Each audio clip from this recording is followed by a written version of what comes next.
Hey, what's up, everybody? I'm here to give you guys my Lucha Underground review, Season 1, Episode 19. And this episode is called Grave Consequences. And it was taped on January 26, 2015, and it aired on March 18th, 2015. And I'm just going to get right into it. We had Vampiro and Matt Striker on commentary for this show. And the first match on the show was the third match in the Best of 5 series between Aerostar and Drago. Really good match to kick off the show. I thought it was really good. They both went back and forth. They both exchanged arm drags and leg thrust on each other. Drago got the advantage throughout the beginning by hitting a drop kick, and eventually Aerostar ran on the outside of the ring, and Drago chased after him, and he ran through the bottom of the the bottom of the turnbuckle, and Drago tried to catch him, but Aerostar hit it enziguri on him. I thought that looked really cool. Aerostar got the advantage throughout most of the matchup. He had a really cool Lombardo, I think it's called, which was pretty much a springboard trust wall, and Drago, though, hit a few moves himself. He had a really cool set-out powerbomb,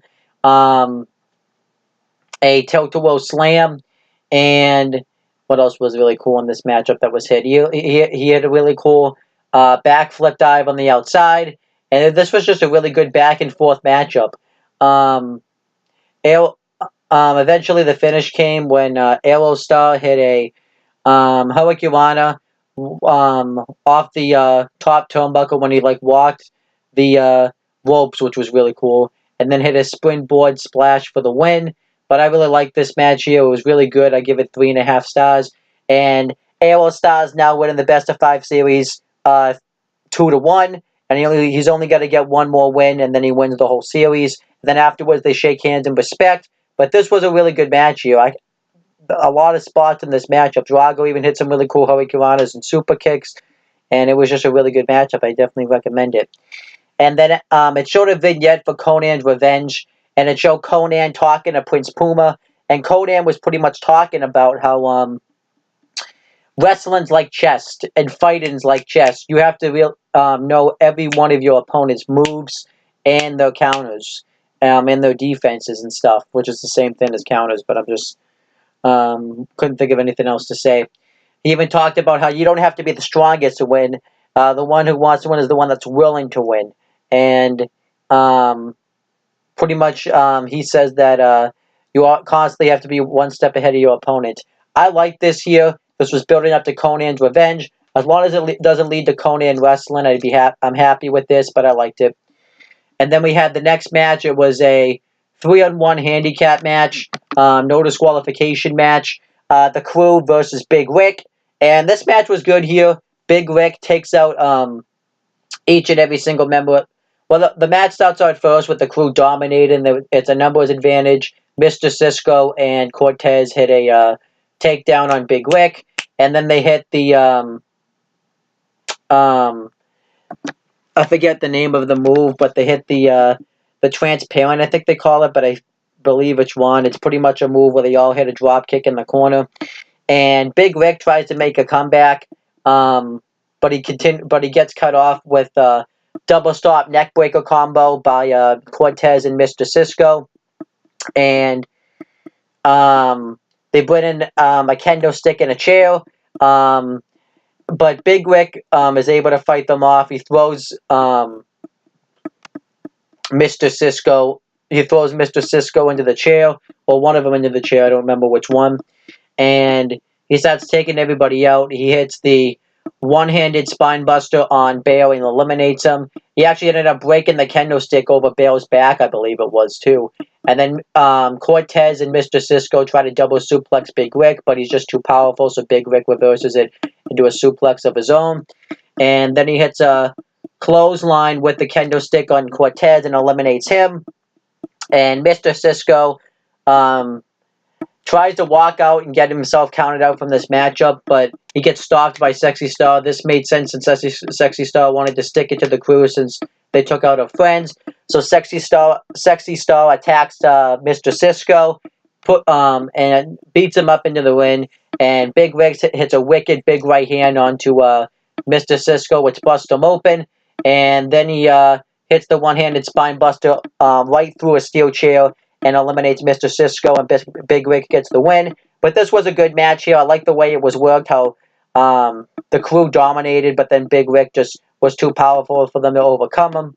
So I liked it. I'm going to give it 3 stars. And then we had the main event. It was a Grave Consequences match, which is pretty much a casket match. Mil Muertes versus Mil Muertes.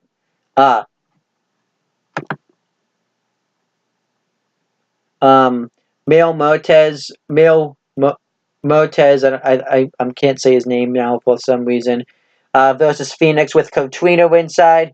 And this match was great. If you've never seen this match before, check it out, because it's definitely worth the watch. And Mil Muertes, I can't say his name now for some reason, gets so upset that Phoenix is coming out with Katrina that he hits a suicide dive right through the ropes right onto Phoenix. He beats the crap out of Phoenix throughout the beginning of this matchup, but Phoenix tries to make a comeback with an enziguri, and he moves the casket and goes for an enziguri onto Mil Muertes, but Mil Muertes is able to see it coming. I forgot to mention too that Matt Striker and Vampiro on commentary. I think I did mention it, but I want to make sure I do. But I also like to that they really went all out with this. They had like these people come out like as if it's witchcraft, which I really liked. It was like these people that you would see at like one of those witchcraft amusement parks. It looked really cool. But Mil Muertes continued to dominate Phoenix. He hit a big slam on him, but Phoenix hit a Hurricanrana on him. Mil Muertes hit Phoenix off the head with a floor arrangement, and Phoenix hits a DDT onto Mil Muertes right onto the casket, and Mil Muertes then dominates Phoenix, bounces his head off the announcer's table. He rips off the bottom of the tool that holds the turnbuckles together and cracks Phoenix right off the head with it. It looked really brutal. He even tried to rip off the mask of Phoenix. That was really cool. And Phoenix gets busted open from this, and he's wrestling pretty much without a mask. And this really made Phoenix look resilient. Because really the story of this matchup is Mil Muertes keeps beating down Phoenix a time in and time out, but Phoenix refuses to give up. Mil Muertes chokes Phoenix with the tool. He takes him up to they fight up to the top of the temple, and Mil Muertes teases like he's going to suplex Phoenix right up top of the temple, right on the announcer's table. But Phoenix is able to fight out of it, but Mil Muertes throws him and his head bounces against the air vent of the arena, which looked really cool. And then Mil Muertes takes him back to the ring. He power bombs him right onto the announcer's table. That was awesome.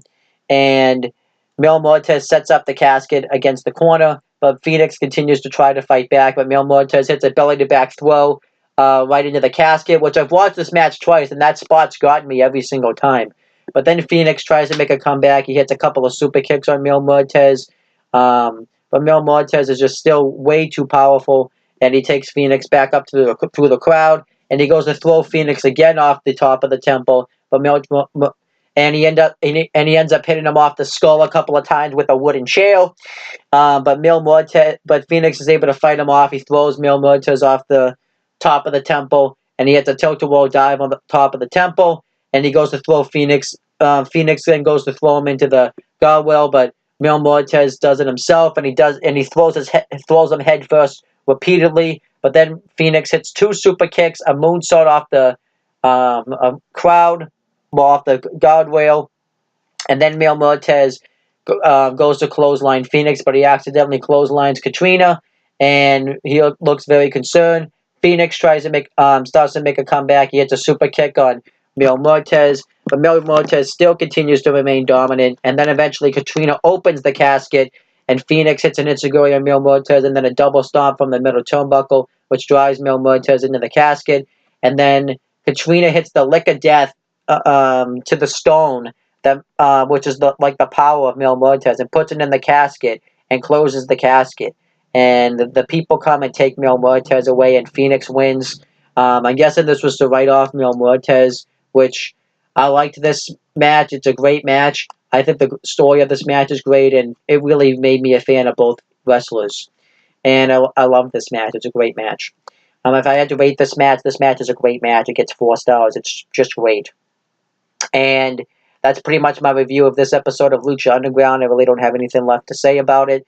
If I had to rate this episode, it's a great episode. I'll give it a B, 8 out of 10. I loved every match about on the show. I loved the opening match. I loved the handicap match, and I loved the Grave Consequences match. So it's a great show. It's not quite an A show because it doesn't have a lot of storyline continuity. This was actually more about blowing off angles because this blew off the angles between Big Rick and the crew, and it also blew off the angle between Phoenix and Mil Muertes. So the only real storyline progression was going on was between Drago and Aerostar, but that's not really much of a storyline. That's more of like a storyline in the ring. So that's pretty much my it for my review. Please make sure you guys like, comment, and share this video so people will watch it. Make sure you guys subscribe to this channel for more content and click on the bell so that way every time I upload a video, you guys will get the notifications for it. Make sure you guys do the same thing for my CM Brothers and No One the Talkinator YouTube channels. And that's pretty much it, guys. Talk to you later.